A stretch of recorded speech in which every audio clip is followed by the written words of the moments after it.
คลามเฮาพี่น้องบักคูนมันกินยังบ่ว่าที่มันกาดไก่ไอ้ใส่เบิ่งดูเขาตอนนี้เฮานะโอ้ยเห็นพี่สังไพ่จนไหมแม่เอามาดูตัวน่ะ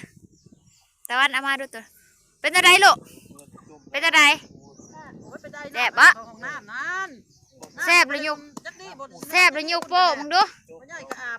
ไก่ตีไก่คุณพ่อซื้อมาพี่น้องคุณแม่ซื้อมาโตเท่าไรแม่อันนี้นะนี่โลละร้อยบ่ไก่ตัวดิ3 โตหาร้อยห้องน้ำเต็มกัดนะแม่กัดนะแม่กัดเราเบิ่งดูเบิ่งเด็กมันเนื้อมันก็จะเป็นแบบนี้พี่น้องมันก็เป็นเหงื่ออยู่เนาะมาสบายซีเบิ่ง